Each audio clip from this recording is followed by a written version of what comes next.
Boa noite, gente. Meu nome é Anne. É, Hoje eu vou estar apresentando para vocês o artigo, né, que foi publicado em 2021 no periódico Pathogens, é, avaliando a diversidade do parasita Trypanosoma cruzi através da genômica comparativa. Implicações para o diagnóstico e a epidemiologia da doença. Então, né, como já é bem conhecido, né, o Trypanosoma cruzi ele é um protozoário que é agente etiológico da doença de Chagas, que é uma doença tropical muito negligenciada e que vai causar grandes impactos tanto na saúde quanto econômicos. Esse parasita ele pode infectar uma ampla variedade de mamíferos, incluindo o ser humano, e a transmissão, né, ela vai ocorrer através das fezes contaminadas de insetos da subfamília Triatomini, que são popularmente conhecidos como barbeiro, né?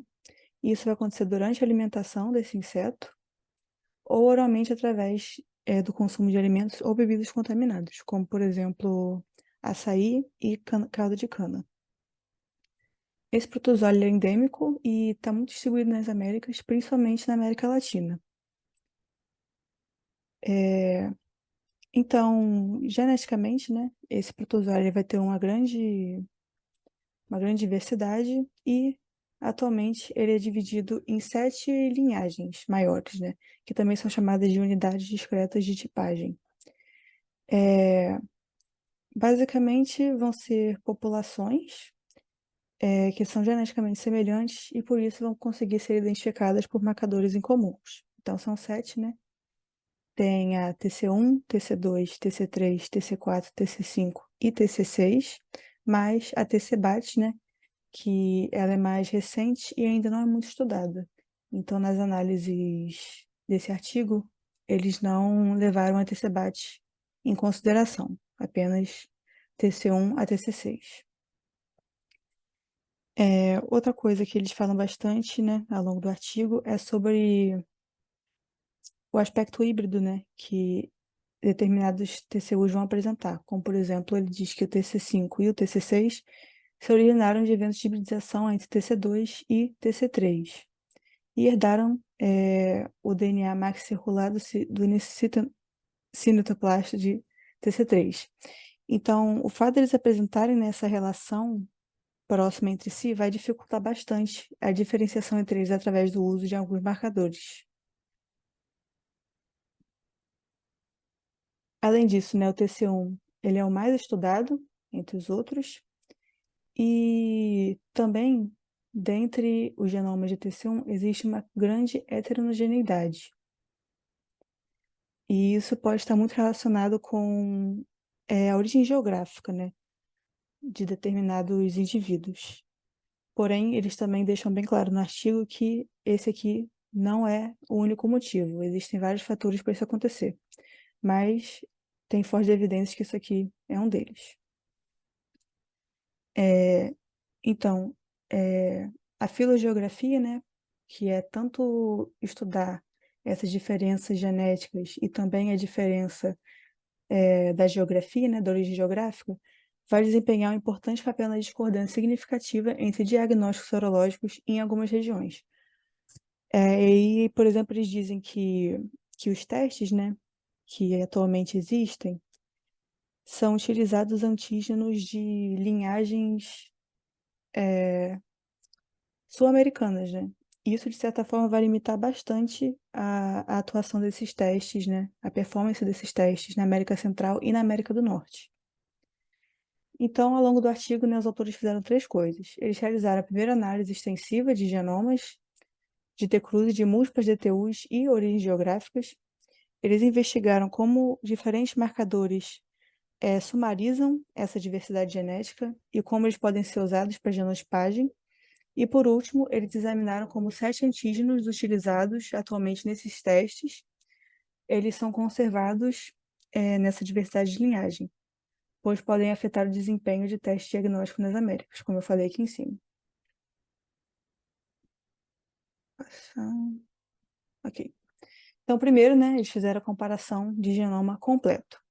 Para isso, eles utilizaram sequência de genoma de 52 linhagens, e isso abrangendo uma grande variedade de origens, né? A gente tem vários países aqui. Também vai ter a variedade de DTUs, que vai ser TC1A, TC6, e também de hospedeiros, que podem ser hospedeiros mamíferos e também vetores, o barbeiro, né? E aí eles trouxeram no artigo essa tabela enorme aqui, mostrando, né, essas 52 linhagens, que vão apresentar diferentes hospedeiros, né? Diferentes origens geográficas também, só para mostrar. E aí, né, o que que eles fizeram, né? Assim que eles obtiveram, né, essas linhagens, eles alinharam para poder fazer árvores filogenéticas, né? Para poder analisar a relação que existe entre elas. Então, para montar a árvore filogenética que eles colocaram no artigo, né, aqui em A, eles utilizaram apenas 13 genomas, acredito para não ficar muito grande, né, divididos em DTUs diferentes, né? E aí, o resultado que eles obtiveram é que claramente dá para perceber que existiu um grupamento, né, de DTUs em relação às diferentes linhagens. Então, a gente consegue ver que elas são mais relacionadas entre si, né? Elas estão bem separadinhas. Além disso, o que eles fizeram também foi fazer apenas para TC1. Eles construíram uma árvore filogenética apenas para TC1. Eles utilizaram 22 genomas, né? E a gente consegue perceber, através da construção dessa árvore, que existe uma forte estruturação genética dentre as linhagens TC1, com alguns grupamentos de acordo com a origem geográfica, embora não exclusivamente, em que eu já falei que é uma coisa que eles reforçam bastante ao longo do artigo. Então, né, aqui é a árvore para TC1, e aqui eles estão mostrando que existe uma relação, né, entre a distância genética, né, diferenças genéticas, e a distância. Então, traz uma das relações, né, para essa diversidade, que é quanto mais perto, né, a origem geográfica entre eles, mais próximos geneticamente eles vão estar. Eles também fizeram uma análise de sequências, no caso, né, eles utilizaram essa comparação de genoma completo para poder montar sequências maxicirculares completas dos cinetoplastos, de um grande número de linhagens, para poder comparar, né, com a análise que eles fizeram do genoma completo nuclear. E aí, com isso, eles chegaram nessa árvore filogenética aqui, que eles montaram, né? E mais uma vez a gente consegue perceber, primeiramente, né, já em estudos anteriores já teria sido analisado, né, a formação desses clados, né? E quando eles montaram a árvore filogenética, eles perceberam que ficou de acordo, né? Que ocorreu a mesma formação de clados. Então aqui a gente tem o clado A, que é formado por TC1, o clado C é formado por TC2 e o clado B é formado por todos os outros, né? E na árvore filogenética deles isso foi de acordo. E mais uma vez a gente consegue perceber que ocorreu um grupamento em relação aos DTUs, né? Então, o TC2 está aqui, bonitinho, aconteceu exatamente a mesma coisa. E também eles fizeram uma árvore filogenética apenas para TC1, né? Mas agora em relação ao genoma do cinetoplasto, né? E aí, mais uma vez, eles trazem a ideia de que existe, né, aquela relação do país de origem, mas não exclusivamente. Então, a análise detalhada das sequências de TC1 dentro do clado A indicou uma subestruturação clara, assim como observada no genoma nuclear, reforçando a conclusão da existência de estruturação genética dentro de TC1. Outra coisa também interessante que eles encontraram, cadê? Nessa setinha aqui, foi que eles conseguiram perceber dois casos, né? Que foi com a linhagem TD23 e Corpus Christi, ambas de TC1, que aconteceu casos de introgressão de cinetoplasto. Introgressão é quando ocorre a transferência de genes de uma espécie para outra. E eles chegaram a essa conclusão porque, embora eles pertençam, né, a TC1, eles não estão agrupados no mesmo clado. Eles estão agrupados no clado B, porém eles não pertencem a nenhuma das linhagens do clado B, e sim a TC1. Então, a partir disso, eles concluíram que ocorreram esses dois casos de introgressão do cimetoplasto. Ok, a próxima coisa que eles fizeram, né, foi analisar as relações filogenéticas utilizando um único e também múltiplos marcadores. Então, né, avaliar a capacidade de alguns marcadores previamente utilizados para elucidar a diversidade genômica do parasita. Ok. Então, como que eles fizeram isso, né? Eles utilizaram 30 marcadores genéticos, né? Especificamente foram 30. E embora já tivessem sido propostos, né, vários tipos de marcadores para estudar essa diversidade intercruze, nunca ocorreu um estudo para comparar as capacidades desses marcadores. Então, os atores falam que eles foram os primeiros a fazerem isso. E aí, esses aqui são os 30 marcadores, né? Os genomas de 30 marcadores que eles fizeram, eles apresentaram, né? E através disso, eles montaram árvores filogenéticas para cada um desses marcadores, né? A figura é bem pequenininha assim mesmo, então não dá para ver muito bem.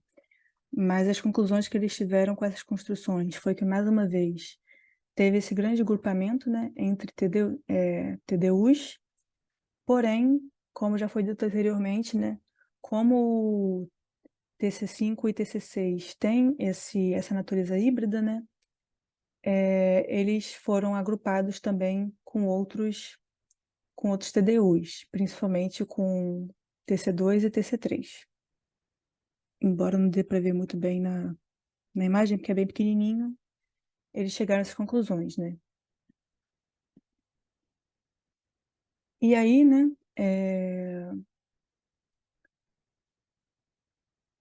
outras conclusões que eles encontraram, né, que a maioria desses marcadores, né, daqueles 30 marcadores que são utilizados amplamente, né, para genotipagem, eles apresentam variação de sequência limitada ou nenhuma dentre os DTUs. E apenas poucos marcadores, né, como como a glicoproteína de adesão ao flagelo ou a beta-adaptina, apresentaram variação dentre os DTUs e também evidenciaram algum nível de variação intralinhagem, particularmente para TC1 e TC2.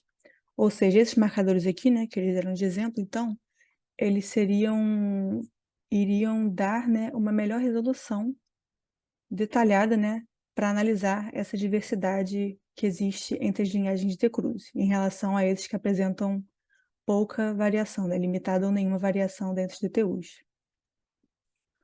Outra coisa que eles fizeram também foi avaliar como o marcador mini-exon, que é um dos mais utilizados também para genotipagem, ele discriminou entre as linhagens. Então, eles avaliaram como múltiplas cópias das sequências de mini-exon podem se sobrepor ou se misturar entre linhagens em DTUs. Então, primeiro a gente vai ter essa tabela aqui, né, que vai trazer o número de sequências de mini-exon para essas linhagens aqui, né?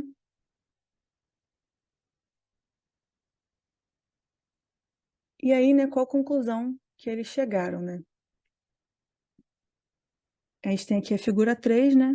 Aqui em A gente tem apenas para TC1 e aqui em B a gente tem para TC2, TC5 e TC6. Aí eles dizem que eles conseguiram encontrar, né, uma relação, mais uma vez para TC1, a relação geográfica, e aqui para os outros, eles dizem que embora exista, né, um grupamento, né, entre TDUs, mais uma vez, por apresentar aquela natureza híbrida que eu já falei antes, ocorrem de sequências estarem agrupadas com outros TDUs. Aí o exemplo que eles dão é em relação ao TC2, né? A gente consegue ver quem está em rosa, ele também está presente em TC5 e TC6.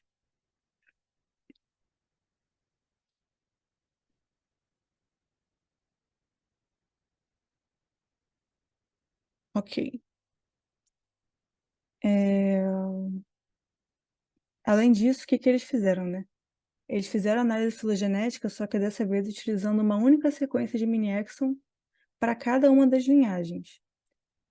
E a conclusão que eles chegaram, né, que mais uma vez ocorreu aquele grupamento em relação a TDUs, e também o mini-exon ele revelou uma diversidade interlinhagem para TC1, que também tem aquela questão do isolamento por distância, né, e origem geográfica das linhagens. Então, a gente tem aqui a figura 4. Então, aqui é para todos, né, para todos os TDUs, e a gente consegue perceber, mais uma vez, aquele grupamento, né, entre eles. Aqui em B é para TC2, TC5 e TC6, mas o foco mesmo é em relação a TC1, sozinho, né? Que a gente consegue observar aquela questão da origem, né? Do país de origem e também da distância, né? Quanto maior a distância genética, é diretamente proporcional à distância, né? De origem.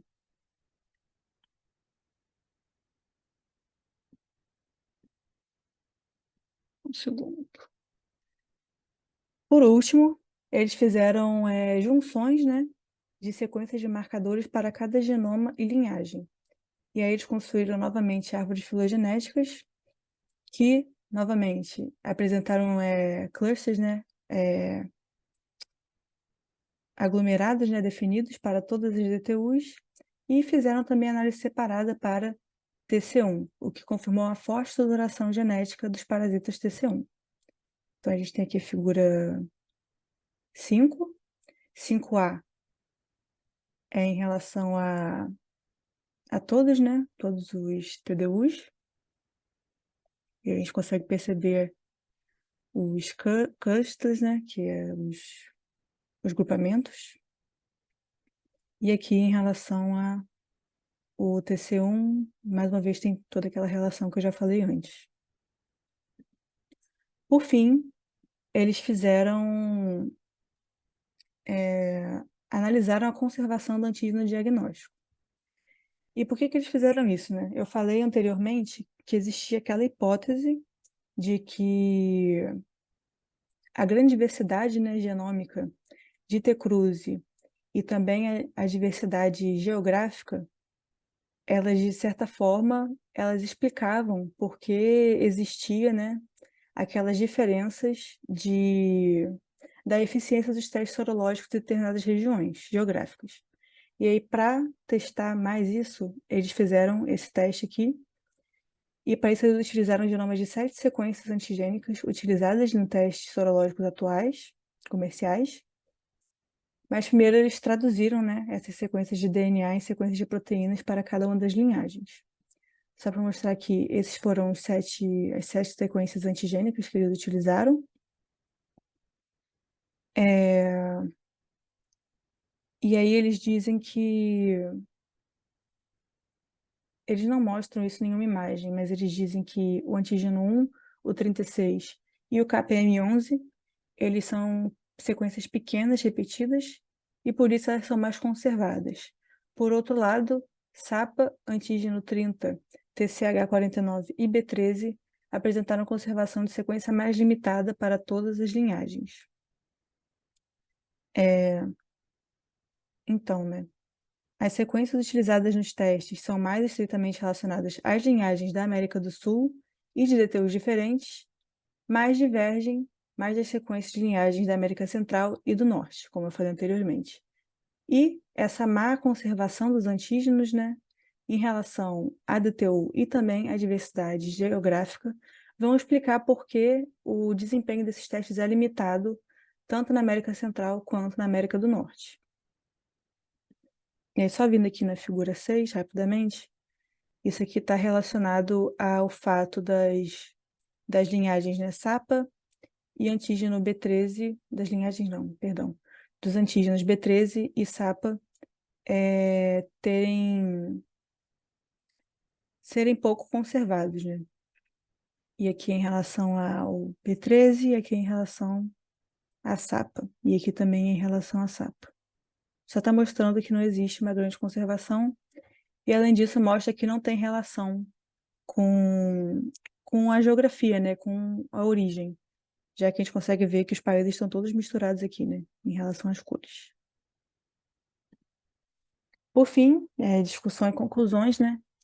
Então, a comparação do genoma completo confirmou a forte estrutura genética das cepas de T. cruzi, de acordo com sua atual subdivisão em TDUs. No entanto, alguma diversidade significativa entre DTU está emergindo, principalmente no caso de TC1, como eu disse, né? Isso está muitas vezes associado à origem geográfica, mas não exclusivamente, sugerindo que existem múltiplos fatores para isso.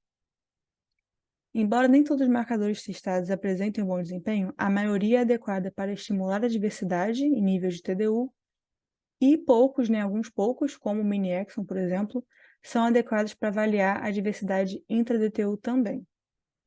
As sequências de mini-exon foram adequadas para avaliar a diversidade de T. cruzi. Tá escrito isso aqui em cima, né?